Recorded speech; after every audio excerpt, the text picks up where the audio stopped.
जी नमस्कार, मैं अजय वर्मा और आप देख रहे हैं न्यूज़ नशा।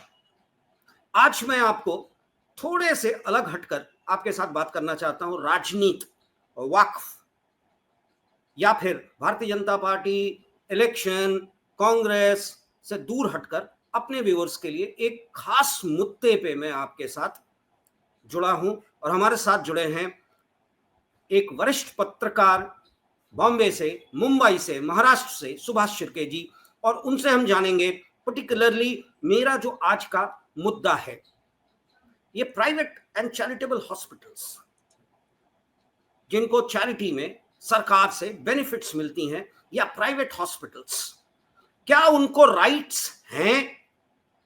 क्योंकि एक केस आया है पुणे से related, Dinanath Mangeshkar charitable hospital, जहां एक महिला को एडमिट कराने की कोशिश की गई थी। She was pregnant with twins. It was a life saving emergency issue. जहां तक खबरें आ रही हैं, सुभाष जी इस पे प्रकाश डालेंगे बेहतर, पर जो मेरी जानकारी जहां तक जाती है रिपोर्ट्स बेस्ड या मेरे सोर्स के थ्रू, उस महिला को उस हॉस्पिटल में, दीनानाथ मंगेशकर हॉस्पिटल बड़ा नामी हॉस्पिटल है, लता मंगेशकर जी के पिता के नाम पे वो चैरिटेबल हॉस्पिटल चलाया जाता है पुणे में, वहां उनको एडमिशन नहीं दिया गया क्योंकि महिला के परिवार वालों से कहा जाता है कि 10 से 20 लाख रुपए पर बेबी मांगा गया and she was with twins, यानी कि 20 लाख रुपए। द फैमिली वॉज रेडी कि हम 3 लाख रुपया दे दें और एडमिट कर लो क्योंकि इट्स लाइफ सेविंग। मना कर दिया गया, मना कर दिया।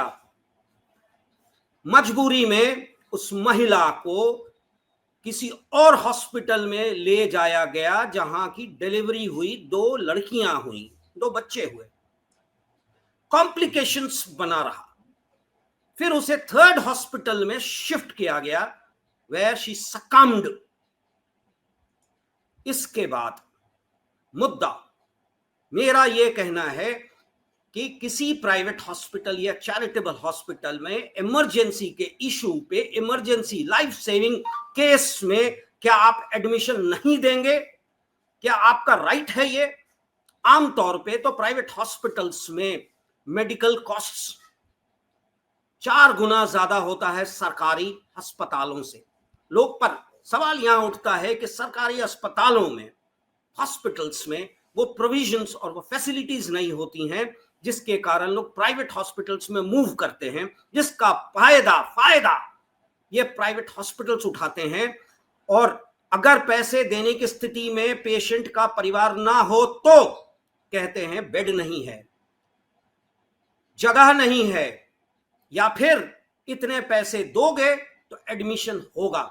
यह लता मंगेशकर के पिता के नाम पे charitable hospital, with disclaimer I am saying, नाम मैं इसलिए ले रहा हूं कि हॉस्पिटल का नाम ही है दीनानाथ मंगेशकर हॉस्पिटल, जिसपे महाराष्ट्र के मुख्यमंत्री ने हाई लेवल इंक्वायरी भी का ऑर्डर दे दिया है, जो कि चैरिटी कमिश्नर पुणे के कंडक्ट करेंगे। प्रोटेस्ट हुआ।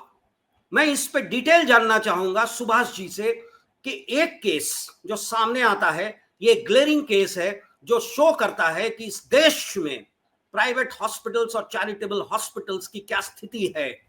5 मार्च को सुप्रीम कोर्ट ने भी कहा था कि state governments must make a new law, नीति बनाए प्राइवेट हॉस्पिटल्स के लिए, जहां पे कहा जाता है कोट एंड कोट कि पेशेंट्स का खून चूस लिया जाता है, यहां तक कि बॉडीज नहीं दी जाती हैं अगर आप पैसे ना दे तो। क्या उनका राइट है? कोविड में तो देखा गया था, आज की तारीख में क्या है? सुभाष जी, विस्तार से मैं जानना चाहूंगा आपसे। जी नमस्ते। सबसे पहले तो मैं बताऊंगा इस केस के बारे में कि ये जो घटना हुई है वो 28 मार्च को हुई है और पुणे में हुई है। पुणे में दीनानाथ मंगेशकर नाम का एक बड़ा अस्पताल है जो लता मंगेशकर इनकी फैमिली चलाती है, और इसमें भारती मंगेशकर जो हृदयनाथ मंगेशकर लता जी के भाई हैं, उनकी पत्नी, वो पूरा इसमें ये जो पूरा सुपरविजन है उसका वो देखती है, और एक धनंजय केलकर नाम के एक ट्रस्टी हैं जो संघ परिवार से जुड़े हुए हैं, सावरकर ट्रस्ट से भी जुड़े हुए हैं, वो इसके मुख्य ट्रस्टी हैं। तो यहाँ पर तनिषा बीसे नाम की एक महिला 28 मार्च को गई वहां पे और उसने कहा कि उसको ब्लीडिंग ज्यादा हो रहा है और उस तुरंत उसको एडमिट कर देना चाहिए। तो ये तनिषा भिसे जो थी वो कोई आम महिला नहीं थी। उनके पति सुशांत भिसे ये एक विधान परिषद के एमएलए के पीए हैं। तो अमित गोरखे नाम के एमएलए हैं, विधान परिषद के बीजेपी के हैं। तो उन्होंने उनके ये पीए हैं सुशांत भिसे भी उस वक्त साथ में थे। डॉक्टर से उन्होंने गुहार लगाई कि आप एडमिट कर लीजिए। तो उनको बताया गया कि आपको 10 लाख रुपया एक बच्चे का, यानी जुड़वा बच्चे थे जो पहले से ही पता चल गया था कि जो टेस्ट वगैरह होते हैं, क्योंकि इससे पहले भी उपचार उनको ट्रीटमेंट हुआ था वहां पे। तो जुड़वा बच्चे थे, तो एक बच्चे का 10 लाख रुपए, ऐसे 20 लाख रुपए उनको देने के लिए बोला। तो उन्होंने कहा कि उतने पैसे उनके पास नहीं है, किसी भी आम आदमी के पास, भले वो एमएलए का पीए भी ना हो, उसके पास इतने पैसे तो होते नहीं अमूमन। तो उन्होंने कहा कि मेरे पास 2.5 लाख रुपए हैं, मैं ज्यादा से ज्यादा और 50,000 जुटा सकता हूँ, 3 लाख रुपए आप ले लीजिए और ट्रीटमेंट जो है वो तुरंत शुरू कीजिए, क्योंकि ब्लीडिंग बहुत ज्यादा हो रहा था। अस्पताल ने कहा जाता है, आरोप ये है कि डॉक्टर घैसास नाम के एक डॉक्टर हैं, उनको वहां पे जो रिसेप्शनिस्ट थी उन्होंने फोन करके बताया कि ऐसा ऐसा है और ऐसी ऐसी रिक्वेस्ट है। तो घैसास साहब ऐसा आरोप है कि उन्होंने ये बात मानी नहीं। उन्होंने कहा जब तक 10 लाख रुपए कैश आप जमा नहीं करते तब तक एडमिशन नहीं हो। उसके बाद जाहिर है कि सुशांत भिसे उन्होंने अपना पॉलिटिकल कॉन्टैक्ट जो है वो यूज करने की कोशिश की। उन्होंने अमित गोरखे जो बीजेपी के एमएलसी है, मेंबर ऑफ लेजिस्लेटिव काउंसिल, उनको फोन किया। उन्होंने चीफ मिनिस्टर देवेंद्र फडणवीस, इनका एक मेडिकल हेल्थ सेंटर है, यानी जो सरकारी उसमें ऑफिसर्स होते हैं और कुछ प्राइवेट ऑफिसर्स भी होते हैं।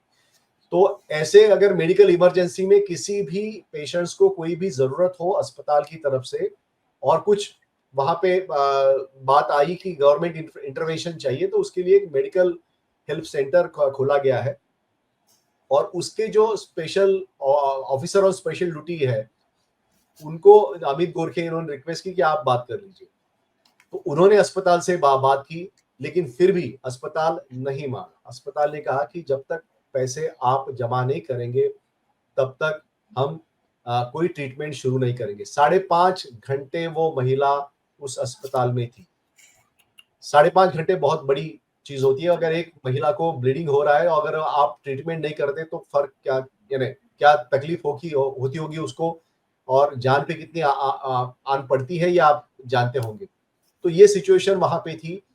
पॉलिटिकल पूरा प्रेशर डालने के बाद भी वो अस्पताल ने माना नहीं।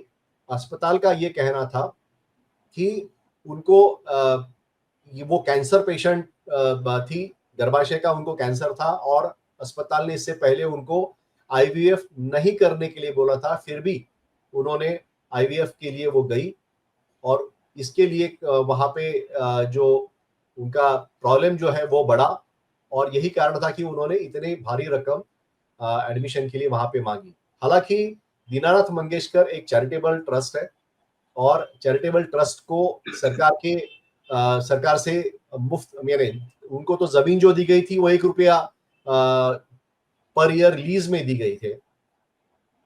और चैरिटेबल ट्रस्ट को जब जमीन दी जाती है तब उनको एक सरकार शर्त रखती है कि आप किसी को भी ट्रीटमेंट करने से रोकेंगे नहीं, यानी आप मना नहीं कर सकते। आप ट्रीटमेंट कीजिए, उसके बाद जो भी आपके पैसे हैं वो आप ले लीजिएगा। तो ये सरकार का स्पष्ट रूप से नियम है। ये नियम भी संतोष भिसे इन्होंने बताया, लेकिन अस्पताल के जो सीनियर ऑफिसर्स हैं, डॉक्टर्स हैं, उनके कानों तक जू नहीं रहेंगी और उन्होंने तनिषा भिसे इनको वापस भेज दिएगा। तो तनिषा भिसे को फिर 25 किलोमीटर फिर से एम्बुलेंस में डाल के एक दूसरे अस्पताल में लिया गया, वहां से फिर तीसरे अस्पताल जो आपने बताया वो उस तरह से। तो उसके बाद लेकिन वही ऑपरेशन के दौरान ही तनीषा बी से इनकी जान नहीं बचा पाए डॉक्टर, और वहां पे जो 2 बच्चे हैं उनको जन्म दिया उन्होंने, उसमें से एक क्रिटिकल है, अभी एक ठीक है, ऐसा अभी अभी पता चल रहा है।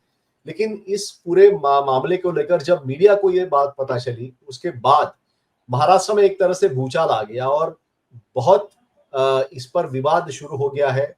एक तरफ से लोग जो है वो कह रहे हैं कि यानी लोग तो सोशल मीडिया पे बिल्कुल इसके खिलाफ बोल ही रहे हैं ये पूरे मामले के में, लेकिन जो दूसरी पार्टी है वो भी इसमें दीनानाथ मंगेशकर के जो एडमिनिस्ट्रेशन है उसके पक्ष में उतर के आई है, और काफी बड़ी मात्रा में उतर के आई। पूरा संघ से जुड़े हुए लोग हैं वो इसमें ज्यादा दिख रहे हैं, और वो वहां पे बोल रहे हैं कि तनीषा बीसी को अगर एडवाइस दिया गया था, माफ कीजिए, हॉस्पिटल ने कि आप आईवीएफ मत कीजिए, तो आप क्यों आईवीएफ आपने किया, आप क्यों वहां पे चली गई, और ये सब करने की जरूरत क्या थी, पैसे नहीं थे तो आप क्यों वहां पे चली गई। तो ये ऐसी ऐसी दलीलें दी जा रही है, इसमें ह्यूमैनिटी कहीं ना कहीं खो गई है। और यहाँ पर जो बात है कि क्या कोई भी अस्पताल पैसे ना होने की वजह से किसी भी पेशेंट्स को ट्रीटमेंट देने से मना कर सकता है? ये सबसे बुनियादी मुद्दा है जो कोई इसमें आनाकानी कर रहा है, इसमें बात करने से बच रहे हैं लोग जो अस्पताल के पक्ष में बोल रहे हैं। अजय जी, भाई यहाँ एक मुद्दा जो आता है सामने वो ये है, क्या प्राइवेट हॉस्पिटल या चैरिटेबल हॉस्पिटल या सरकारी हॉस्पिटल, किसी की बात मैं करूं, जो मेडिकल लाइन में है, क्या उनको लीगल राइट्स क्या कहता है? Can they deny admission to a patient facing life emergency? Private hospitals are mandated, I'm using the word, to provide emergency medical care in life-threatening circumstances. Number one. Number two, this is irrespective of the paying capacity of the patient. यानी कि आपके पास पैसे हैं या नहीं है, अगर life threatening issue है तो आपको इमीडिएट मेडिकल केयर प्रोवाइड करना है। स्टेबल होने के बाद बंदा, पेशेंट जो है, can be move to any other hospital of his choice और of his requirements faced financially. तब तक no hospital can deny, number one, nobody can be stopped. यहां तो ये होता है प्राइवेट हॉस्पिटल्स में कि आपको टारगेट मीट करना है, 4 गुना पैसे लेते हैं। सर्जरी के लिए आईसीयू में, ऑपरेशन थिएटर में पेशेंट को लेकर जाते हैं और बाहर आकर कहते हैं कि पैसे दो वरना ऑपरेशन नहीं होगा। इस तरह के केसेस भी आज की तारीख में रजिस्टर्ड हैं, रिकॉर्डेड हैं, मीडिया ने भी कवरेज किया है इसका। ऐसी स्थिति में मैं जानना चाहता हूं आपसे कि क्या इस देश में आप वक्फ पे, 370 पे, धर्म पे, पॉलिटिकल मुद्दों पे, इलेक्शंस पे लॉ और नियम बनाते रहते हैं? क्या आम आदमी के लिए जरूरत नहीं है to come out with a policy कि द प्राइवेट हॉस्पिटल्स, और खासकर चैरिटेबल हॉस्पिटल्स, जिनको कि आपने चैरिटी में जमीन, आपने कहा ना 1 रुपया पे वो जमीन लीज पे दी गई थी, किस लिए दी गई थी? कमर्शियल रीजंस के लिए या वेलफेयर के लिए? ऐसी स्थिति में क्या हॉस्पिटल्स, मेरी जानकारी तो जहां तक कहती है they can not deny, but क्या hospitals can deny admission, can deny life saving treatment?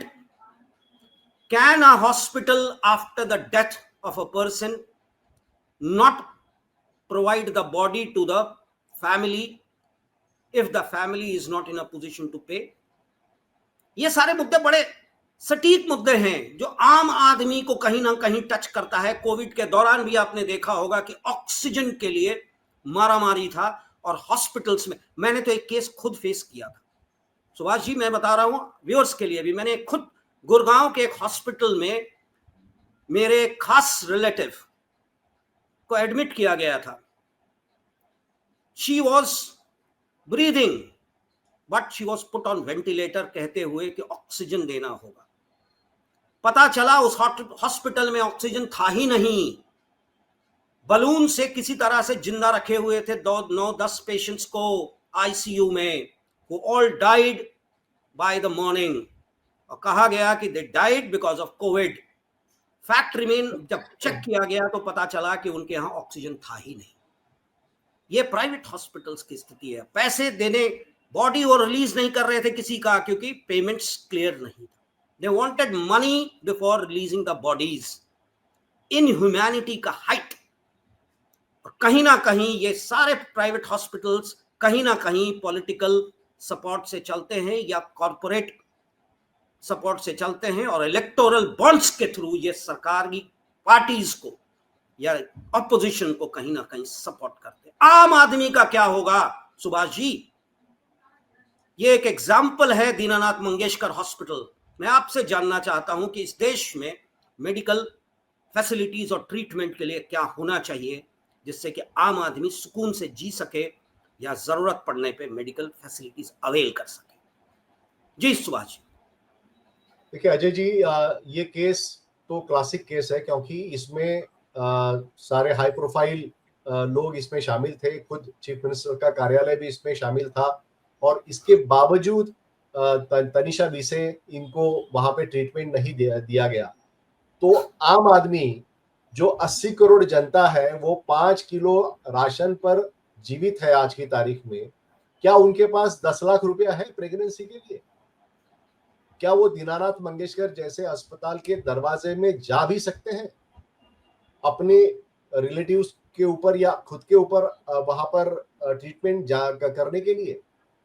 उनको सिर्फ और सिर्फ सरकारी अस्पताल में ही जा सकते हैं। इतनी ही उनकी औकात आज की तारीख में। उनके लिए ना तो कोई सरकार है, ना कोई बाकी उनके जो रिप्रेजेंटेटिव है वो कुछ कर सकते हैं इसके बारे में, क्योंकि सरकार ने जो अपना खर्चा जो है वो हेल्थ व्यवस्था पे बहुत ही कम किया है। आप जैसे जानते हैं कि कोविड के समय में बहुत पैसा हेल्थ डिपार्टमेंट पे खर्च हुआ था, काफी सारा इंफ्रास्ट्रक्चर खड़ा किया गया था, लेकिन आज क्या हुआ उस इंफ्रास्ट्रक्चर का? वो इंफ्रास्ट्रक्चर डिसमेंटल कर दिया गया, उसका कोई हिसाब नहीं है। उसमें जो पैसे इन्वेस्टमेंट किए गए थे उसके बारे में कोई हिसाब नहीं है।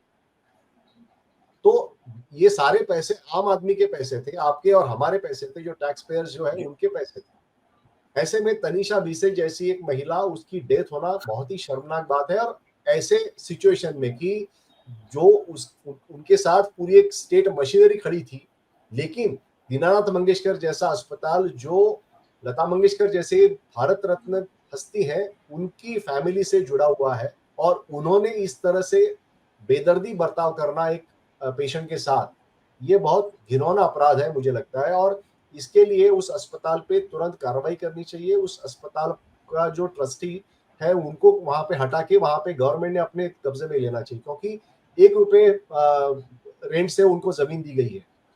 और ऐसे ऐसे किस्से अभी वहां पे आ रहे हैं, क्योंकि जाहिर है कि लोग फिर लता मंगेशकर और उनके परिवार के बारे में भी बोलना शुरू कर दिया उन्होंने, कि कैसे वो लोगों के साथ उनका बर्ताव था। वहां पर जो जमीन दी गई, उसमें से खिलारे नाम की फैमिली है, वो पुणे के सेंट्रल पुणे में जमींदार थे, और उनको शरद पवार इन्होंने उस वक्त जब लता मंगेशकर अस्पताल के लिए जमीन देख रही थी, तब शरद पवार इन्होंने भाऊ साहब खिलारे नाम के उस जमींदार को फोन किया था, और उन्होंने कहा था कि आपकी जमीन जो है वो अर्बन लैंड सीलिंग एक्ट में जा सकती है, उसको उससे बचने के लिए आप थोड़ा सा इनको मदद कीजिए, लता मंगेशकर जी को 7 एकड़ की जमीन जो है वो आप दे दीजिए। उन्होंने खिलारे साहब ने कहा कि मैं कई बार जमीन चैरिटी के लिए मैं दे चुका हूँ, मुझे अर्बन सीलिंग एक्ट लागू नहीं होता, फिर भी मैं लता जी के लिए ये जमीन दे दूंगा। भाऊ साहब खिलारे इन्होंने बिना पैसे लिए वो जमीन दे दी। लेकिन जब भाऊ साहब खिलारे इनका बाईपास का ऑपरेशन हुआ, तब 12 लाख रुपया उनसे लिया गया। धनंजय केलकर जो आज ट्रस्टी है, चीफ ट्रस्टी है, मेडिकल डायरेक्टर है, वो उनको मिलने के लिए आए, भाऊ साहब खिलारे को देखने के लिए आए, उनका भी 600 रुपए का विजिटिंग चार्ज उनके बिल में था। तो ये जो सारी चीजें हैं, ये देखते हुए हमें लगता नहीं कि मेडिकल प्रोफेशनल जो है वो कोई ह्यूमैनिटी को प्रिस्क्राइब कर रहा है। यानी आप एक, जिन्होंने जमीन में आपको दी, उसके लिए भी आप विजिटिंग चार्ज लगा रहे हो मेडिकल डायरेक्टर, इसका क्या मतलब होता है?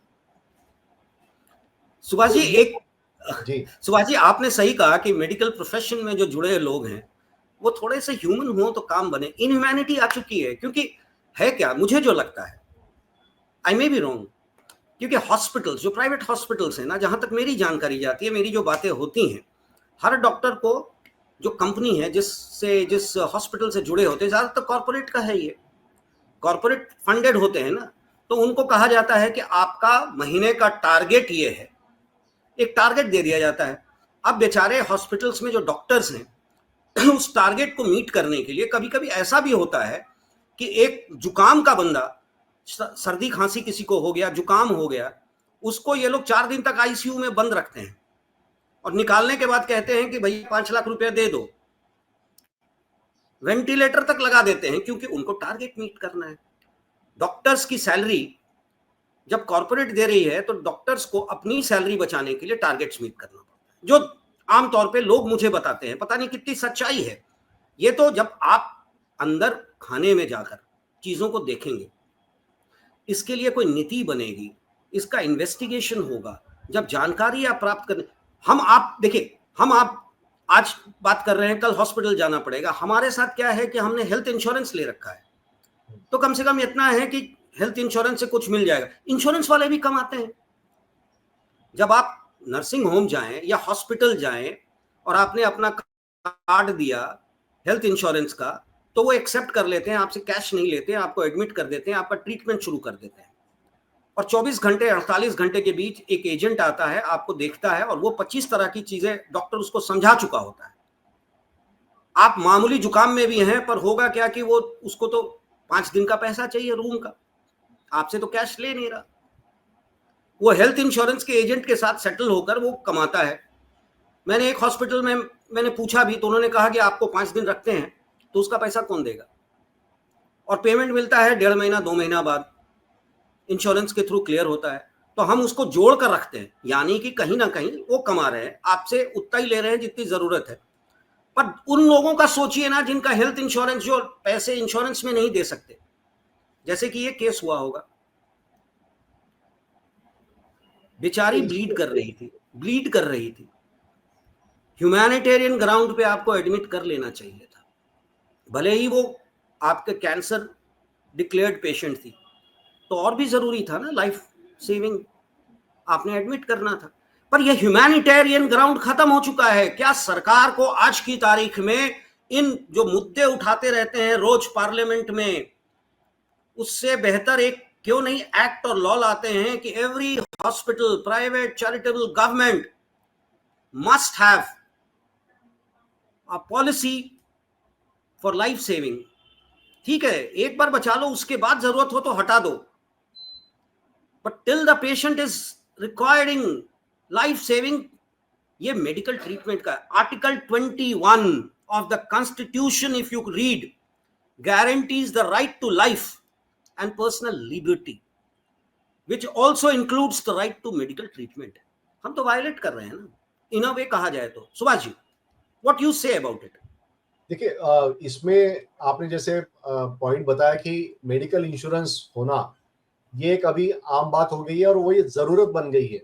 अगर आप बीमार है तो मेडिकल इंश्योरेंस आपके पास नहीं है तो कोई अस्पताल आपको खड़ा नहीं करता, और मेडिकल इंश्योरेंस आपके पास है वो तो तुरंत आपको परमिशन देता है, एडमिट करवाता है और बाकी सारी चीजें करते हैं। तो उसमें जाहिर है कि इंश्योरेंस कंपनी और बाकी लोगों की मिलीभगत होती है। अस्पताल के भी कमाई का एक बड़ा जरिया मेडिकल इंश्योरेंस है। उसमें आप अगर देखेंगे तो कई सारे विजिट आप लगाते हैं अलग अलग एक्सपर्ट्स के, जिनकी जरूरत होती नहीं। लेकिन फिर भी मान लीजिए कि मेरे और आपके जैसे जो लोग हैं वो कुछ हद तक मेडिकल इंश्योरेंस निकालने की क्षमता रखते हैं, उनके लिए होना ये स्वाभाविक बात है। लेकिन क्या जो हमारे गरीब रिलेटिव्स हैं वो ये कर पाएंगे? और उनके लिए सुनेगा कौन? आज सिचुएशन ये है कि 5 अप्रैल को खुद चीफ मिनिस्टर देवेंद्र फडणवीस तनिषा भीसे की फैमिली को मिलने गए। इतना सब पब्लिक आउटक्राई होने के बाद वो मिलने गए, और कोई ऐसे एक केस में कहीं पे भी जाके कोई मिलता है क्या किसी को?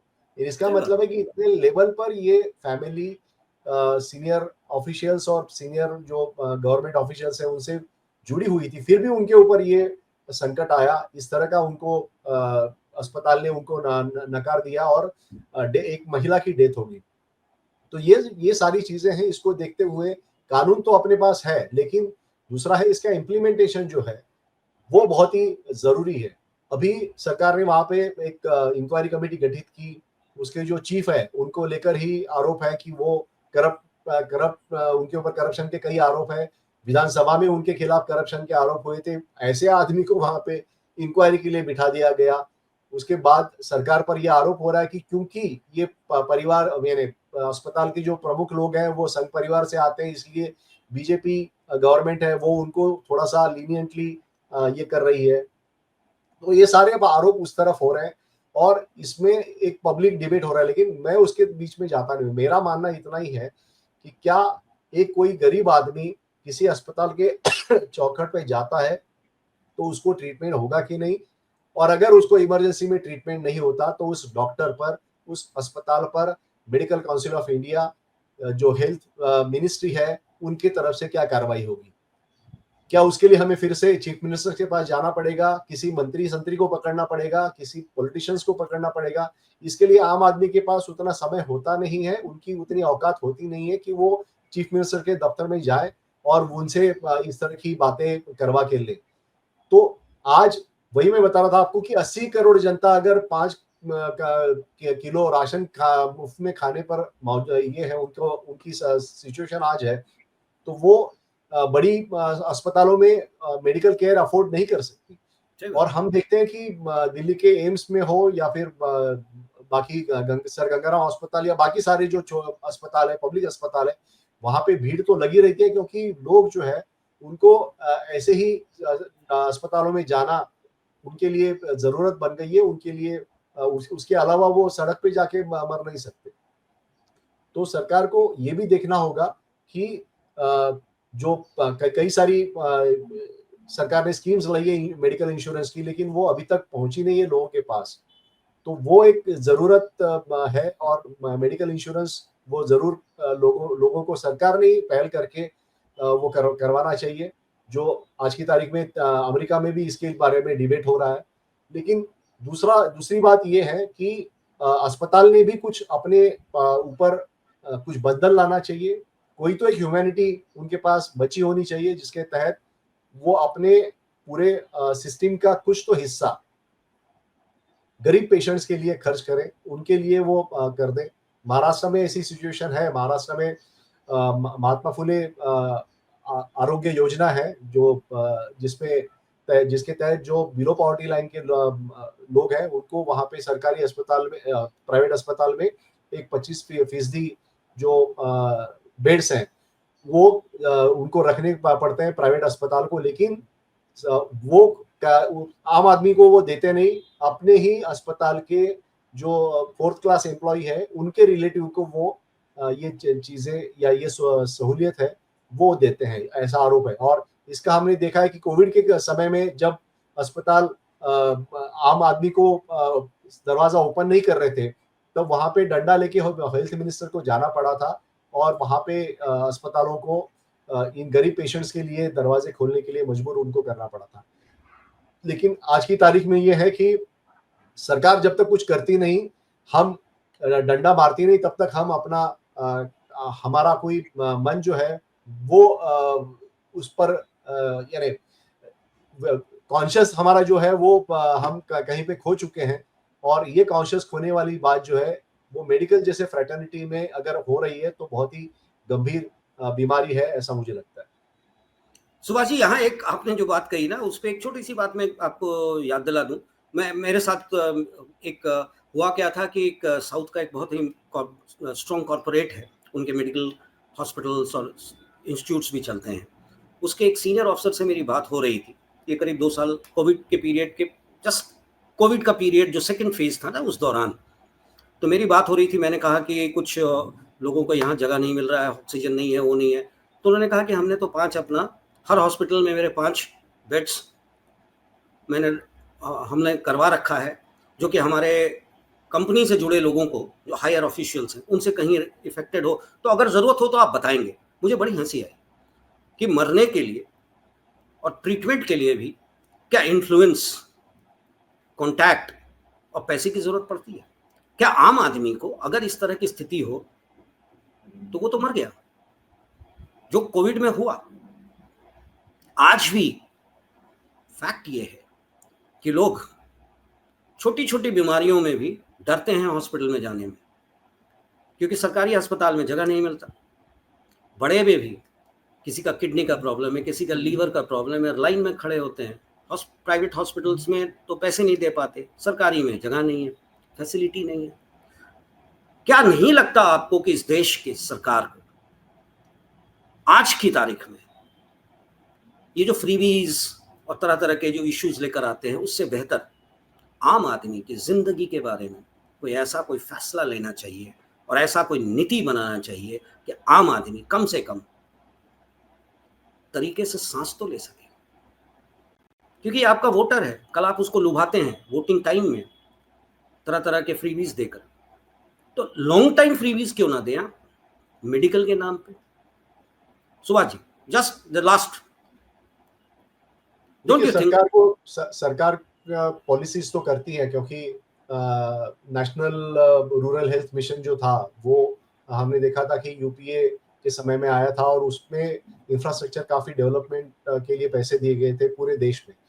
उसके बाद जो बीजेपी की सरकार आई, उन्होंने भी कई सारे कदम उठाए और जो हेल्थ सिस्टम है उसको मजबूत करने की कोशिश की, लेकिन ये पूरी नहीं है, क्योंकि आज भी जो डॉक्टर्स जो है वो पूरे नहीं है। जो जनसंख्या जो बढ़ रही है उसको केटर नहीं कर पा रहे हम लोग। दूसरा, अस्पताल की जो इंफ्रास्ट्रक्चर है उस पर बहुत ज्यादा बोझ है। इसके लिए वहाँ पे दवाइयाँ महंगी है। हमारे पास जेनेरिक अभी अभी चलन हुआ है, लेकिन इसके पहले जेनेरिक नहीं था। तो जेनेरिक पे भी ज्यादा अभी भरोसा लोग नहीं कर रहे हैं, क्योंकि डॉक्टर्स उनको डराते हैं कि जेनेरिक आप लेंगे तो हमें मत पूछिएगा।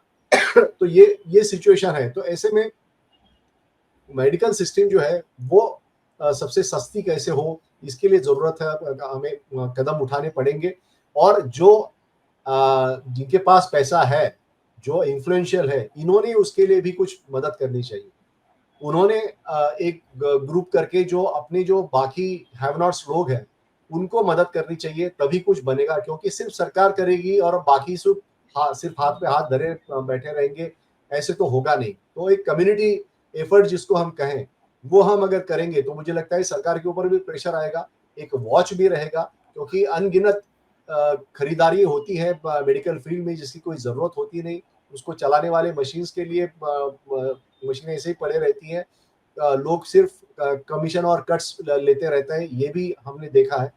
तो एक कम्युनिटी का प्रेशर भी इसमें होना चाहिए, और मुझे लगता है कि सरकार और कम्युनिटी मिलके कुछ करें तो इसमें अच्छी चीजें हो सकती है।